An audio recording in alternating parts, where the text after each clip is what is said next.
Bonjour à tous, привет всем! С вами канал Тандем Франко-Рус.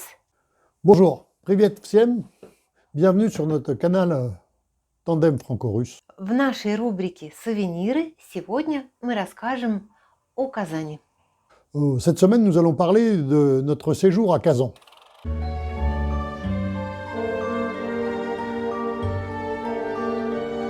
У нас был такой тур, путешествие по 3 республикам: Татарстан, Чувашия и Мариэл. Начнем с Татарстана.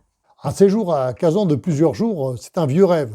Être sur les traces de Michel Strogoff, le héros de Jules Verne, le courrier du Tsar, lors de sa mission jusqu'à Irkoutsk, c'est un grand moment de la littérature française. Уже само путешествие в Казань было необычным, потому что я, например, на поезде ездила последний раз, наверное, года 2-3 после окончания института, и на этом все это кончилось, потому что поезда, если вы помните, у нас были ужасными, вонючими, грязными, и как только появилась возможность куда-то лететь самолетом, все, с поездами мы закончили. А тут так получалось, что экскурсия начинается утром рано на вокзале, и как-то вот поезд. Я так, перекрестясь, помолясь, думаю, сейчас француз-то мой, наверное, с ума сойдет от наших поездов.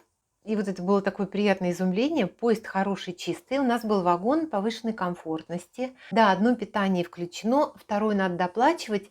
Мы заказали кофе там с чем-то еще на завтрак. Вот это было платное. Ужин был бесплатным. Тапочки одноразовые, как в отеле. Пресса. В купе телевизор. И с нами ехали очень приятные люди, что туда, что обратно. То есть вообще вот никаких пьяных компаний, никакого вот этого визга, туалет чистый. Не могу сказать, что с пола можно кушать, но в самолете не лучше в этом плане. Уже это удивило приятно. По дороге была небольшая остановочка в Гусь-Хрустальном, где мы имели выставку-продажу всех изделий в ночи. Представляете, как переливаются вот эти все хрустальные вещички в ночи. Это было так романтично. Мы даже чего-то себе прикупили, по-моему, какие-то украшения в подарок. Ну, что-то такое. Все было очень-очень приятно в дороге. То есть вот поел, лег, заснул, проснулся, Казань. Déjà, le voyage en train-couchette, un train de nuit, est une découverte.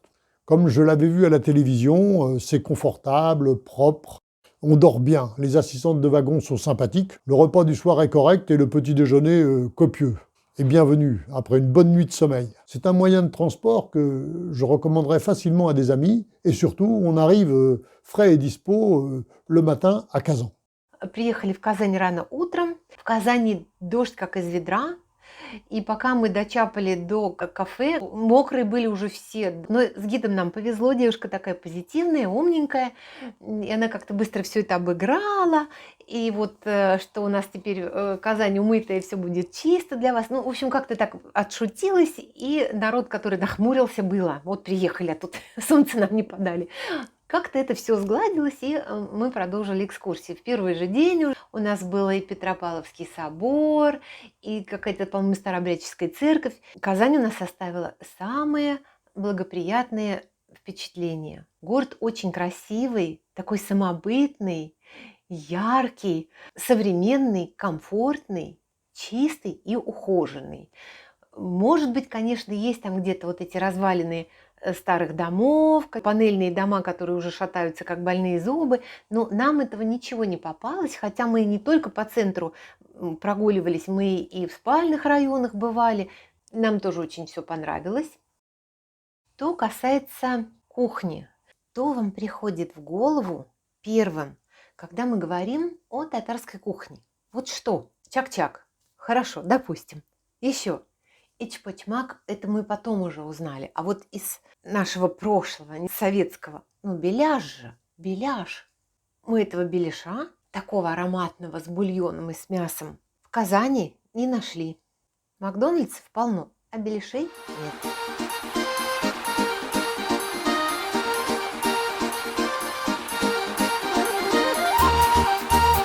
La ville est très belle, une vraie ville russe de province, avec des bâtiments de style italien au centre, plus loin un quartier futuriste avec de l'architecture moderne, un peu en périphérie des maisons traditionnelles russes en bois, un mélange de styles qui fait tout un charme. On retrouve aussi ce mélange de styles dans la présence nombreuse d'églises, de mosquées et de synagogues.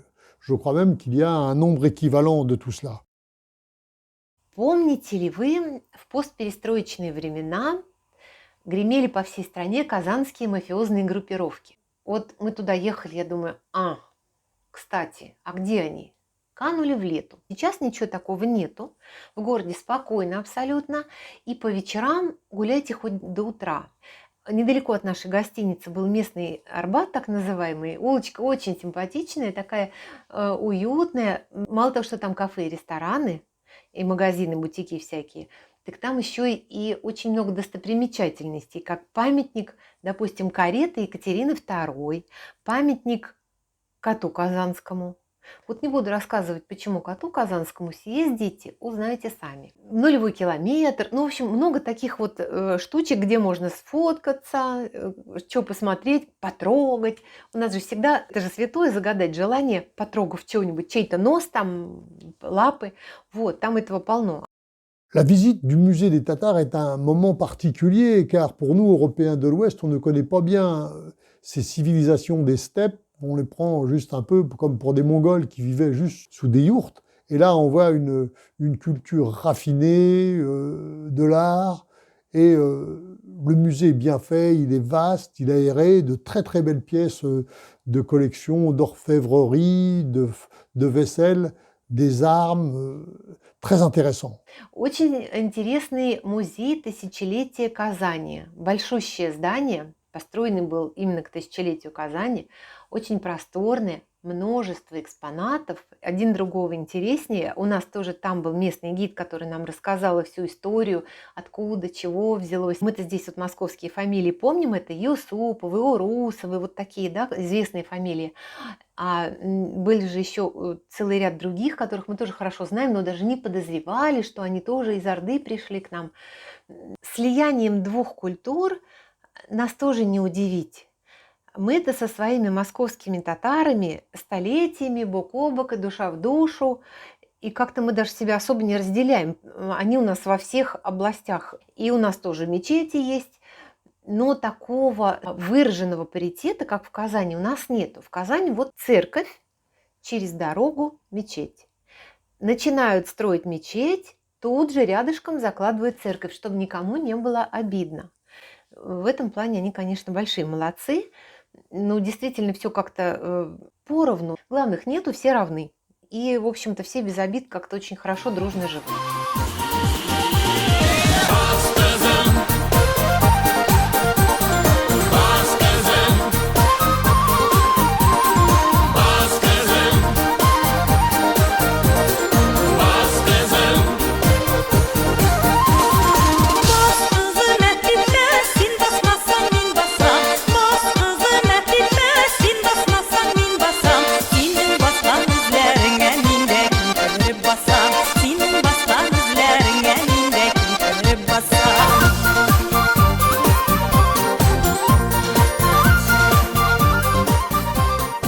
Очень-очень экскурсия интересная, туда стоит сходить. И расположен этот музей в красивом месте, тоже на озере Кабан. И нам, не знаю, повезло ли, нет ли, мы когда выходили, там были маленькие вот такие моторные самолетики, которые готовились к какому-то фестивалю. В общем, треск и шум стоял такой, но зато мы понаблюдали, как они делают слалом на водных воротах. Завораживающее зрелище. Pour moi, le moment le plus émouvant fut la visite de la cathédrale où il y a l'icône de la Vierge de Kazan, malgré le monde, parce que là, c'est comme le Mont Saint-Michel ou Notre-Dame en France. Hein. Il y a la queue, il faut attendre. C'est un endroit qui est quand même chargé de piété et de solennité. C'est curieux de voir toute la ferveur des gens qui vont embrasser l'icône, malgré les recommandations d'un pope. Церковь очень красивая была, где та самая казанская икона. Тут вообще, конечно, анекдот, потому что мы понимаем, что времени у нас в обрез ограничено, и мы не успеем, скорее всего, приложиться к иконе. С нами вот в этой очереди, в толпе туристов, периодически возникает поп то там, то сям, и пытается народу объяснить, что вы не стойте, вы подойдите, но не к самой иконе, но не приложитесь вы Хотя бы просто вот на нее посмотрите, этого достаточно. А молитва, вот сейчас здесь, стоя в очереди, молитесь. Вы что думаете, она не услышит, что ли, вас? Ну, нашим-то надо же, мы все равно будем стоять. В результате те, которые не вняли советом папа, они просто ничего не успели, вышли разочарованные. Но это было, по-моему, единственное разочарование. Недалеко, опять же, от нас было озеро Кабан. Мы там по набережной прогулялись и пешком еще потащились к главному казану. Есть такой огромный казан в Казани, который не кипит, ничего там не варится. То есть, может быть, он и кипит, но от страстей. Это дворец бракосочетаний. Очень необычное здание. Очень-очень необычное здание. И очень оригинальное. Мы, конечно, и поближе подошли, и вечером еще туда сходили. Bien sûr, le Kremlin est super, bien entretenu, très intéressant à visiter, avec plein de petits endroits, musées à visiter. Обязательно стоит посетить на экскурсии Казанский Кремль. Это скорее такой комплекс исторических архитектурных сооружений, которые находятся на одной территории, как это часто бывает. Самые известные достопримечательности – это башня Сюмбике, которая наклонилась, как Пизанская, так немножко падает на бок.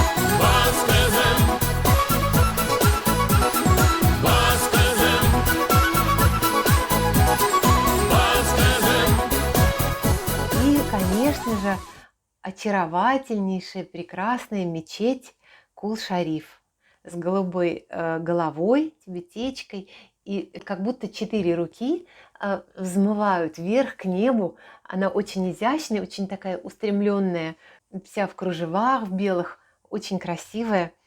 Надо обязательно тоже ее посетить.